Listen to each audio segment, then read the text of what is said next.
자, 이번 시간에는 지형 측량에 대해서 살펴보는 시간을 갖도록 하겠습니다. 지형도면을 작성하는 측량이다 이렇게 보시면 되겠는데요. 자, 먼저 등고선이 나옵니다. 등고선은 뭐예요? 높이가 같은 등고, 높이가 같은 점을 연결한 선을 등고선이라고 합니다. 그래서 일반적으로 등고선의 간격이라고 하는 것은 일단 주곡선의 간격을 얘기합니다. 일단 주곡선이 뭔지 배웁니다. 이 주곡선의 간격은 일반적으로 물론 예외도 있습니다만은 축적 분모수의 2000분의 1로 표현이 되고 있습니다. 다음 주곡선의 종류인데요. 총 4가지가 있죠. 개주간주가 있는데 이 주곡선을 우리가 실선으로 하잖아요. 그죠? 실선으로 이렇게 하는데 간곡선은 뭐냐면 주곡선의 간격이 너무 커버리면 구별이 안 가요. 그래서 이 주곡선 절반에 이 사이사이에 이렇게 가는 파선을 넣어줍니다. 이거를 사이간자에서 간곡선이다 이렇게 하고요. 이렇게 했음에도 불구하고 또 이게 간격이 너무 넓어서 잘 안 보이면 조곡선을 또 그 사이에 이렇게 가는 점선을 넣게 됩니다. 그래서 조곡선이라고 이렇게 표현을 합니다. 이런 식으로. 그다음 이제 이게 좀 계속 이렇게 그려져 있으면 굉장히 복잡합니다. 그래서 좀 쉽게 표현하기 위해서 주곡선 5개마다 굵은 실선으로 계곡선을 표시를 해주고 있습니다.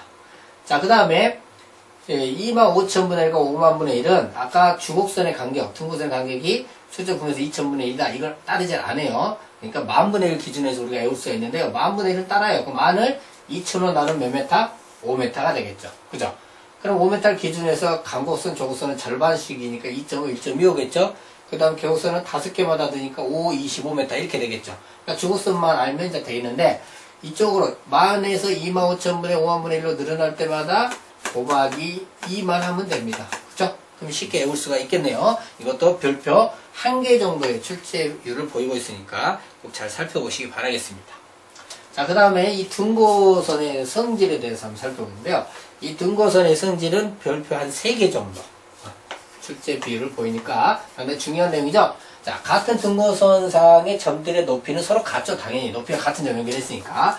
한 등고선은 도면 내에서 폐합이 되거나 도면 밖에서라도 반드시 폐합이 되겠죠. 왜? 지구는 둥그니까 다시 와야 될 거 아니에요.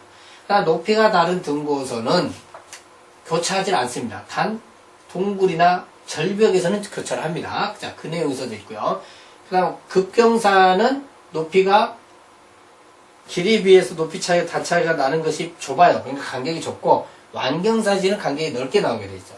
그 다음에 최대 경사 방향은 등고선에서 그러면 어때요? 가장 짧은 방향, 최단 거리가 되겠죠. 그 다음에 등고선과 직각으로 교차를 하게 되고요.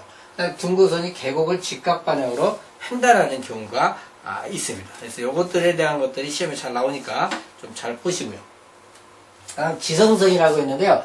지도의 성질, 즉 지도의 골격을 나타내는 선이 지성선입니다. 예, 이렇게 계곡선 또는 합수선, 능선, 분수선이 있는데요. 예, 계곡선은 요 중앙을 보세요. 가장 낮죠. 그래서 가장 낮은 곳을 연결했고요. 능선 여기는 가장 높죠. 그래서 가장 높은 곳을 연결한 건데, 계곡선이라고 하면 비가 이렇게 떨어지면 이렇게 모이죠. 그죠? 그러니까 합수선.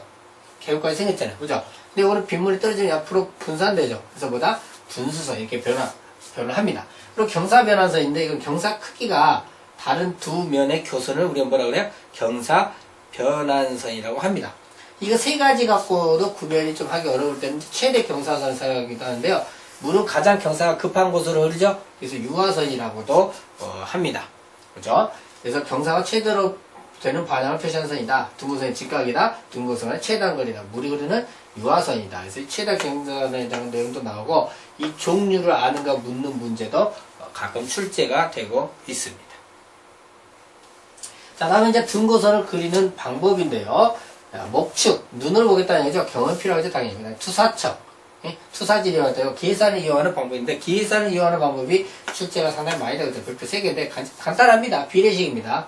D일 때 H는 X일 때 H다 해가지고 X나 H를 구하는 문제가 출제가 되고 있습니다. 그래서 아주 쉬운 것에도 불구하고 출제가 잘 되고 있으니까요. 꼭 잘 봐두시기 바라겠습니다. 다음 이제 지형도를 표시하는 방법에 있어서 지형도 표시 방법이 있어서 자연적인 도법이 있고요. 부호적인 도법이 있는데 먼저 자연적인 도법입니다.